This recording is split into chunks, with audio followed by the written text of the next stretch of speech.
Whew, okay, this one. Man, if you thought the 515 gear score dropping in the Dark Zone was a big shit show, man, this is the shit show to end all shit shows. What's up, you guys? Gong Rong Zong here. So, raids with no matchmaking.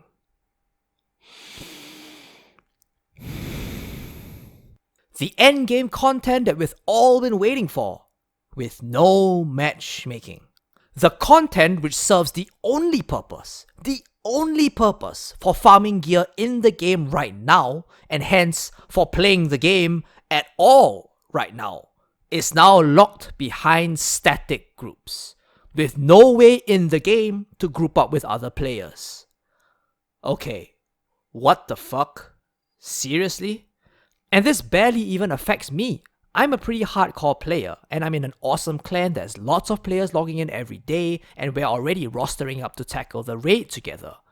But seriously?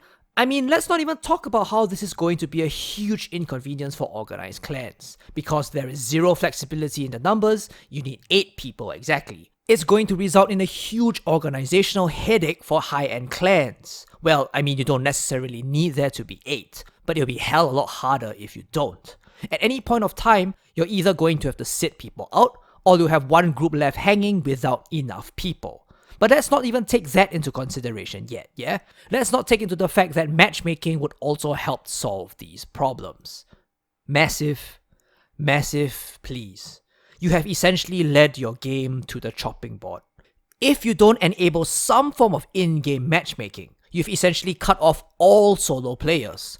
All of them. Which I dare say is a huge chunk of the population, from a vital part of the endgame content. And I just want to state here that I think it's okay to create a piece of content that is exclusive. That's fine, and I do appreciate the way that the devs are designing the raid, as Yannick stated, that they wanted to create a really high-end experience for the players that requires a very high level of communication, cooperation, and preparation that a random group of players just isn't equipped for. It's like mythic raiding in WoW. It's extremely difficult, takes a long time, and is mechanically very taxing. And you want to do it with guildmates that you trust and are comfortable with. The devs aren't intentionally trying to be assholes to us. They're trying to deliver the most positive experience possible with this new piece of content that they're proud to publish. And there's nothing wrong with that. In fact, thank you, devs, for designing it that way. Challenging content will always be welcome. The problem lies in the fact that it's the only piece of endgame content currently in a grindy looter game, no less. And so every reason to log in, to farm gear, to make builds, and to gear up is for this reason and this reason only, to gear up for the raid. And if you exclude all solo players from it, then what's the reason for them to log on any longer? If there were already many forms of endgame content that existed, then this wouldn't be as big of an issue. Like in the Division 1 right now, where incursions aren't the only form of endgame content. There's the underground and there's survival.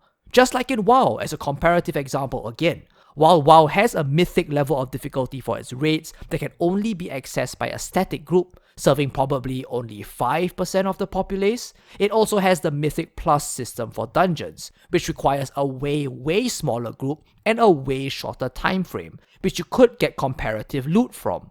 But not only that, but WoW has designed their raids around having different levels of difficulty for the raid that all players can access, from easiest, LFR, to hardest, Mythic. The entire player base got to experience the bosses, not the mechanics or the loot. LFR loot is crap and the mechanics are dumbed down so hard that a group of 40 grandmothers could do them. But more importantly, the aesthetics of the raid and the storyline. That we face off against this major character as an end of expansion boss, or this boss character that is integral to the plot, and so on. And this is fantastic. 90% of the player base were left out of the loop in vanilla WoW. Maybe 10% of the player base stepped foot in Molten Core, the very first raid, and less than 1% into Naxxramas, the hardest raid of vanilla. And the WoW dev team slowly learned that it simply wasn't feasible. It wasn't financially feasible for a huge chunk of the developers to create a piece of content that only a minute portion of the player base could access. It wasn't sensible, and it alienated a huge part of their fan base. Now, I'm not saying that there should be different levels of difficulty for the raid, but I really want to illustrate the point here that excluding a significant portion of your player base from endgame content is never a good strategy. But not only that, oh man, here's more shit for the shit show.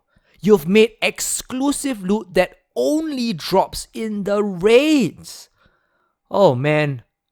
Massive, come on man, come on. This is an obvious recipe for disaster. You may as well have titled the raid as Operation Shitshow. Even loot in WoW is not locked to mythic raids. They are merely of a higher eye level, which can randomly Titan Forge for a non-mythic raider anyway. You are essentially saying here that all solo players should not have access to the exotic assault rifle and the new gear sets.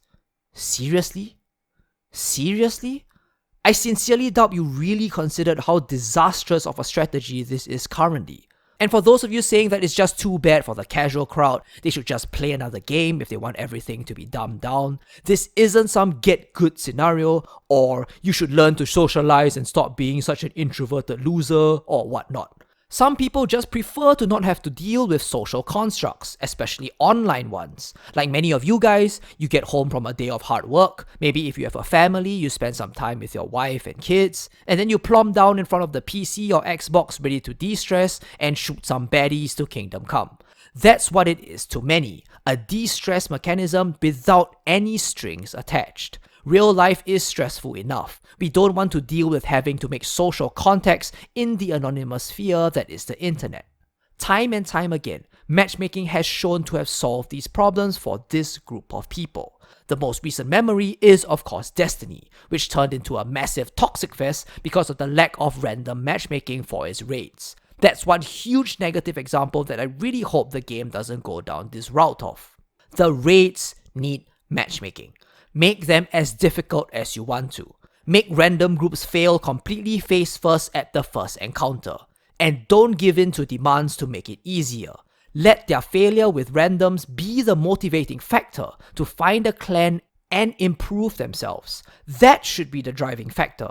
Not all-out exclusion, whereby if you don't find a clan or a static group, you won't even be able to take part in the content. Don't make Operation Shitshow a thing. Make it as glorious as you envisioned it to be. Let everyone take part in it, but make it so challenging that players aspire to be better just to be able to say they completed it.